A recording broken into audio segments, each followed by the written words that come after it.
On en vient à cette visite effectuée par le vice-président de la Banque mondiale au Togo cette semaine. Maktar Diop s'est rendu au Centre d'excellence régionale sur les sciences aviaires CERSA pour aller apprécier ce qui s'est fait dans ce centre logé à l'Université de Lomé. Le CERSA, dont la construction a été financée par la Banque mondiale il y a 3 ans, forme les techniciens et scientifiques en production avicole. Et on fait un zoom à présent sur le CERSA. Qu'apporte concrètement ce centre dans le développement de la filière avicole au Togo? Qui peut accéder à ce centre et quels sont les emplois possibles après la formation dans ce centre? Les éléments de réponse dans ce dossier réalisé par Kamen Madiakapo. L'Université de Lomé, dans l'enceinte de l'École supérieure d'agronomie, se loge le CERSA, Centre d'excellence régionale sur les sciences aviaires. C'est un centre mis en place en 2014 avec un appui financier de 8 millions de dollars, soit 4,5 milliards de francs CFA de la Banque mondiale. Nous avons deux grandes activités, la formation et la recherche, pour soutenir le secteur privé. Pour être étudiant au CERSA, vous devez d'abord avoir la licence en agronomie, avec option production animale ou encore socio-économie. Il vous faut la licence à la fac des sciences, biologie et physiologie animale. Il faut sortir de l'ESTEBA dans les domaines de production animale. Les vétérinaires sont bienvenus. Les ingénieurs agronomes, zootechniciens sont aussi bienvenus. Le CERSA compte aujourd'hui plus de 50 élèves de 3 nationalités différentes. La formation va du master au doctorat en passant par des formations modulaires de courte durée. C'est la recherche au CERSA. Je travaille plutôt sur la pintade et j'essaie de voir l'évolution, les différents paramètres pour améliorer la production de la pintade. Donc nous avons comme ambition d'améliorer la productivité en matière de produits avicoles. Moi personnellement j'avais fait initialement un master en sciences avicoles et j'étais à la recherche d'une structure qui pouvait m'accueillir pour ma thèse. Et quand nous avions entendu parler du CERSA, on a sauté sur l'occasion. D'autant plus que c'est un centre à envergure régionale et qui accueille des enseignants venus de divers horizons, ce qui fait que notre formation est ouverte sur le monde. Donc nous, en tant qu'étudiants, après la thèse, nous aurons des compétences suffisantes pour pouvoir ouvrir des unités de production à échelle industrielle. Je me vois déjà comme un grand industriel. Le centre travaille en collaboration avec l'École supérieure des techniques biologiques et alimentaires ESTEBA ou encore l'Institut togolais de recherche agronomique ITRA.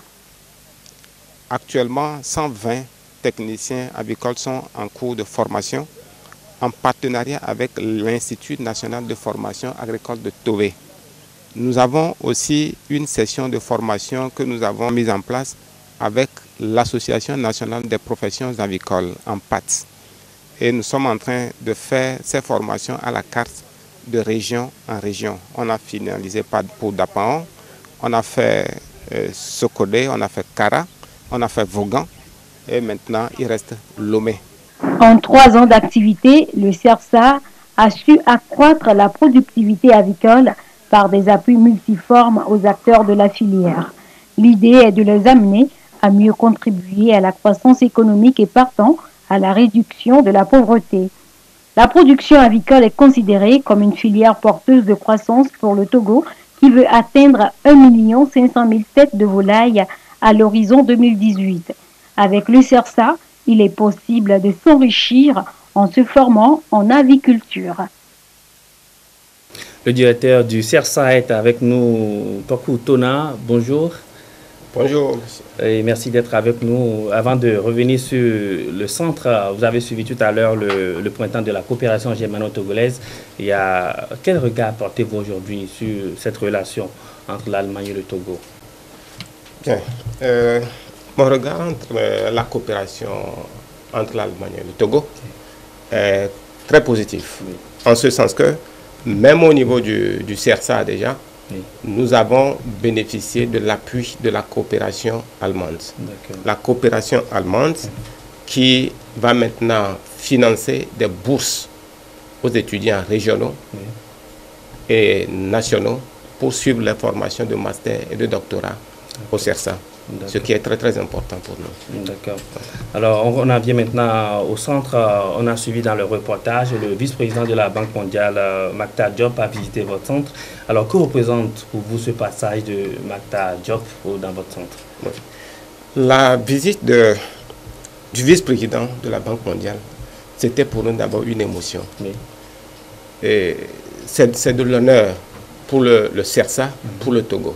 Surtout que le CERSA est le premier des 22 centres financés par la Banque mondiale qui a eu la visite du vice-président, de cette personnalité de la Banque mondiale.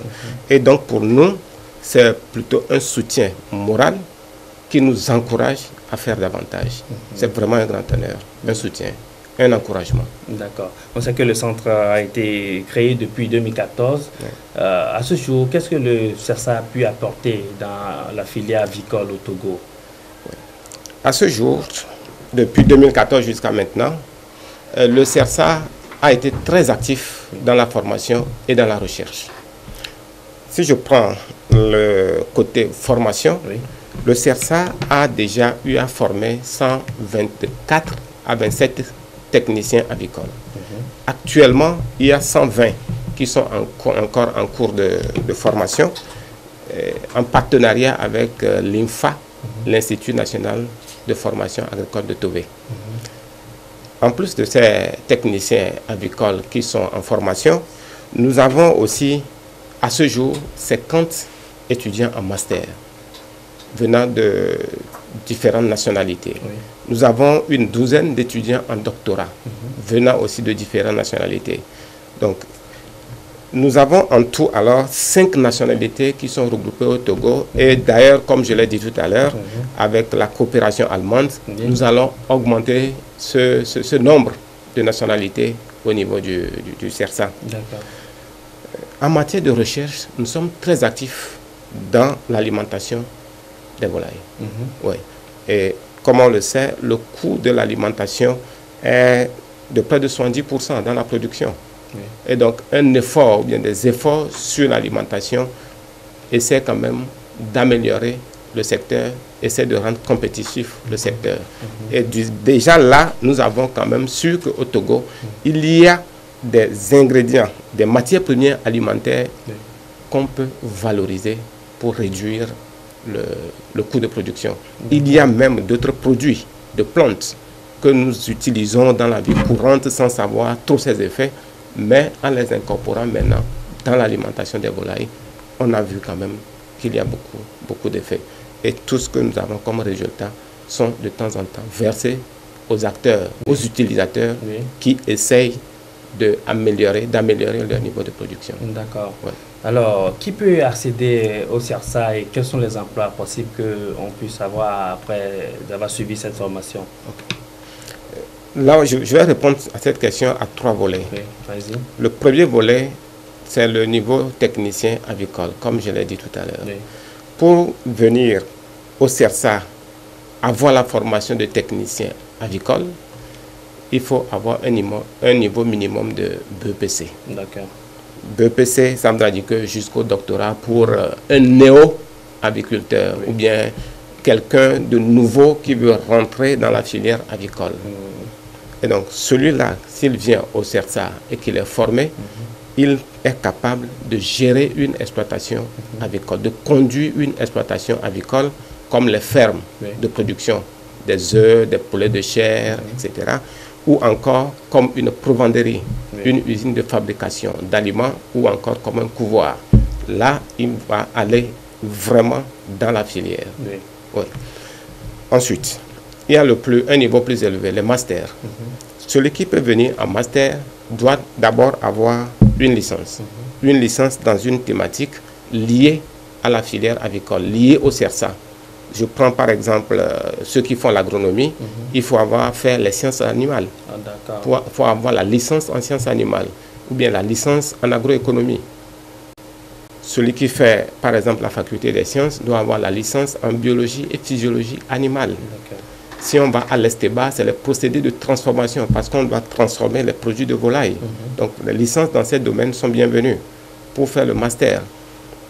Et il y a aussi des diplômes équivalents qui sont acceptés au CERSA pour suivre un de nos masters. Nous avons 5 niveaux, 5 options, 5 filières en master qui sont les techniques de production avicole, les procédés de transformation, la biosécurité et la biosécurité.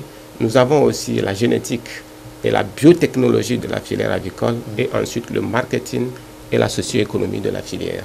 Donc voilà les 5 filières que nous déroulons en offre de formation de master au CERSA. D'accord. Oui.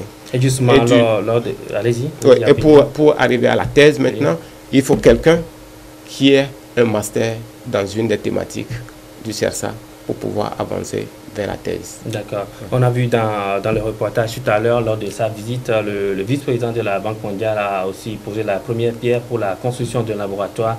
Qu'est-ce que cette unité va apporter de plus dans votre centre? Cette unité va d'abord booster la recherche et l'enseignement.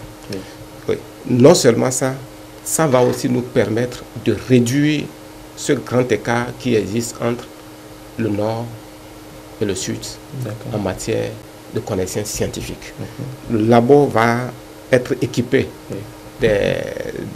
du matériel, des équipements de pointe de dernière génération qui va nous mettre à un niveau compétitif sur le plan international. D'accord. Donc, en grosso modo, le centre apporte beaucoup dans le développement de la filière avicole au Togo.